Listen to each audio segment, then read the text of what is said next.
res gestae, inscribed late in his life on monuments over the empire. That realm of ordered power, provinces, arches, aqueducts, law, radiating like Roman roads from the Principate centre. When I was 19, I collected an army on my own account and at my own expense, by the help of which I restored the Republic to liberty. I had to undertake wars by land and sea, civil and foreign, all over the world, and when victorious, I spared surviving citizens. I built the Curia and the Chalcidicum which adjoins it, the Temple of Apollo, the Temple of the Divine Julius, the Lupercal. I constructed the Flaminian Road, with all the bridges except the Mulvian and Minucian. I built a theatre to bear the name of my son-in-law, Marcellus. I cleared the sea of pirates. I extended the frontiers of all the provinces of the Roman people. Twice I triumphed with an ovation. In my triumphs were led captive before my chariot 9 kings or children of kings. I transferred the Republic from my power to the will of the Senate and people of Rome, for which good service I was, by decree of the Senate, called by the name of Augustus, in recognition of valor, clemency, justice, piety. The old Republican watchwords invoked to close down the Republic. Characteristic that he never mentions the command of the Praetorian Guard. As Cicero said, power now will always go by the sword, a reliance which would shrink later emperors to puppets of their own arms. The whole achievement of Virgil and Augustus being, in one sense, a romantic dream. Resolution could not shore up the psyche. Again the fragment from Euripides.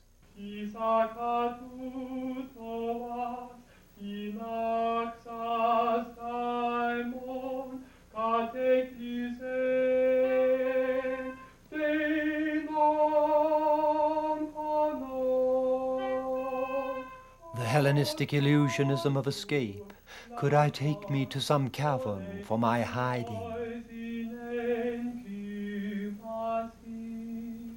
Bred of the civil wars, Horace's Blessed Isles, Virgil's Mincian Arcadia, flows through the ivory gate of the Aeneid, appears in the haunted Odysseus landscapes, where the facts of Homer take the shades of Virgil, like Polyphemus glimpsed through mist, as he wades into the sea, groans, and laves the gored sockets of his eyes. Under the tender modelling of this Augustan girl, ideal as the Areopagus, romantic person, ripens toward imperial, ultimately Christian longing. Why else would Milton have chosen the 5th Ode of Horace for translation, and made it the only Latin poem native to English, but for some renouncing hunger that rocks the smooth surface of its Hellenism? What slender youth, bedewed with liquid odors, courts thee on roses in some pleasant cave, Pyrrha? For whom bind'st thou in wreaths thy golden hair, plain in thy neatness? Oh, how oft shall he on faith and changed gods complain, and seas rough with black winds and storms unwonted shall admire, who now enjoys thee credulous, all gold, who always vacant, always amiable, hopes thee, of flattering gales unmindful, hapless they to whom thou untried seem'st fair. Me in my vowed picture the sacred wall declares to have hung my dank and dropping weeds to the stern god of sea. What had made one man rule inevitable but the corruption of the Republic? And where was its deepest seat but in the sensuous flagrance and softening nostalgias to which the houses of Pompeii more richly attest than the stripped fragments of Greco-Roman song, Calliopeia? Aliotea sapamuzon prakataget eterpnon, kai sapemus todotalatus gane delia paian, lumenes parestemor. In that cleavage between private wish and public facade, we look under every rich carpet, or in this case wall painting, to find cockroaches. This garden scene is from the Prima Porta villa of Livia, in the spirit of Virgil's fruitful Italy. It was probably painted about 38 BC, when Augustus dumped his first wife Scribonia, mother of their notorious Julia, and had Livia divorced from her husband, father of Tiberius, to espouse her imperious charms.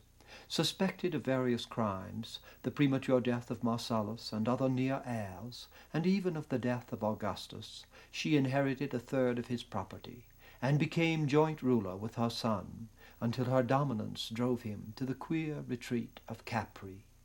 It is the beginning of the fevered conversion of sex into power, so disturbing in imperial Rome.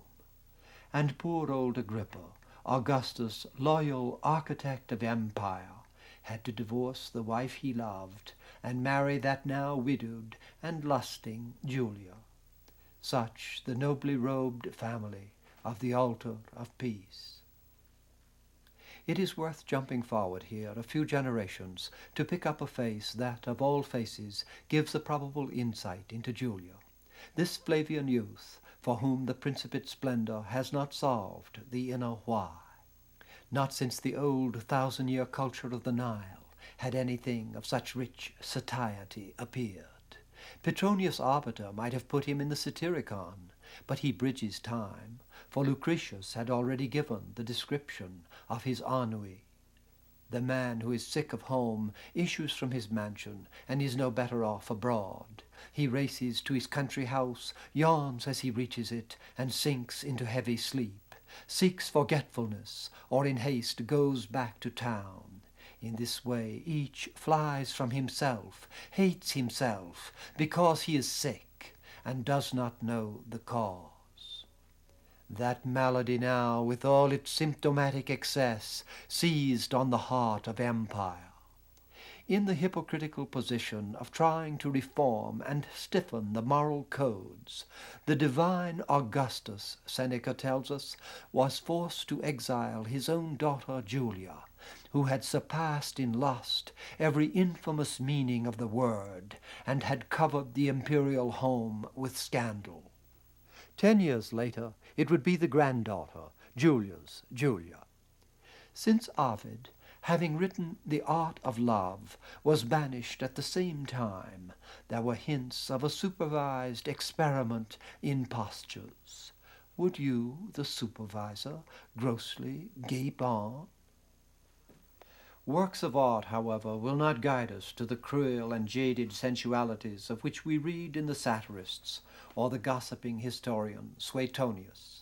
Imagination can only grope backward from the present scene of Baia on the Bay of Naples to the luxurious Roman spa, senators lolling in litters and gilded boats, or with women in the warm pools of Avernus, under showers of roses thrown by lascivious dancers.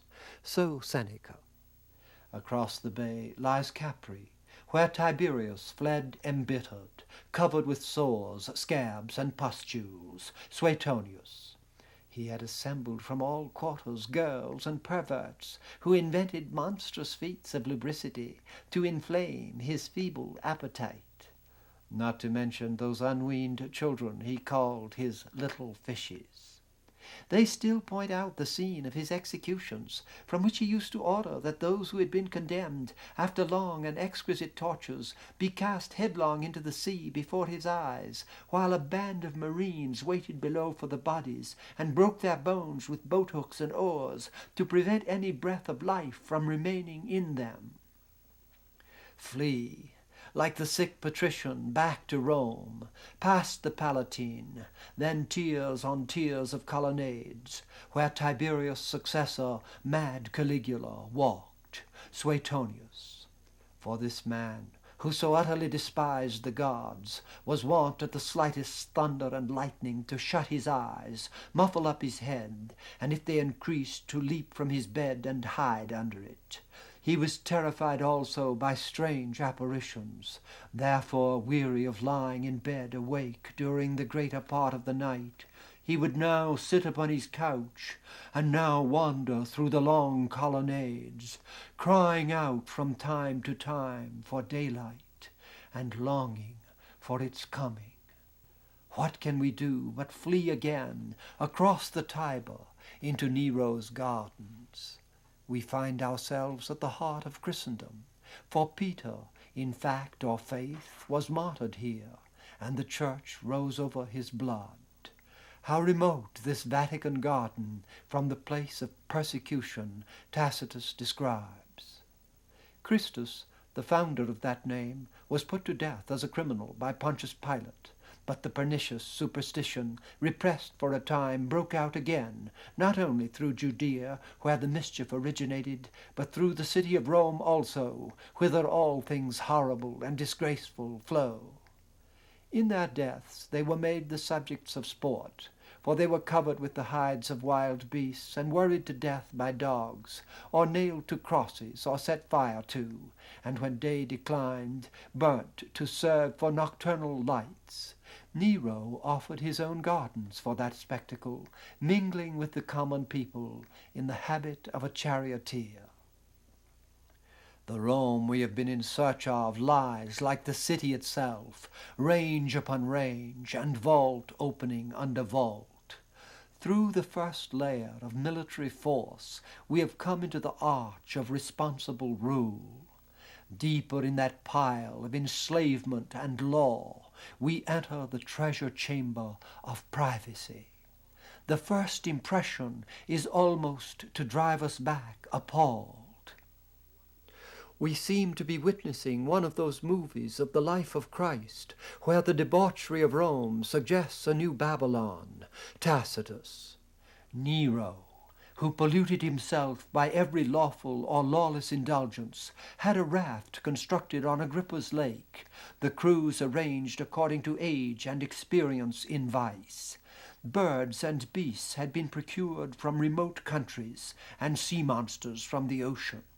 On the margin of the lake were set up brothels, crowded with noble ladies, and on the opposite bank were seen naked prostitutes with obscene gestures and movements. But Nero and Paul were not the only contenders in the Roman vault of personality. The pagan moral force rallied again and again. Perhaps never before or since was such a battle waged in the psyche. And with each recovery the outward empire was reordered, but against longer odds, and the soul under deeper shadow. With Marcus Aurelius, the beauty of classical form masks an inwardness where solitude and dark have become habitual. So his meditations. Of the life of man, the duration is but a point, its substance streaming away, its perceptions dim, the fabric of the entire body prone to decay, and the soul a vortex, and fortune incalculable, and fame uncertain.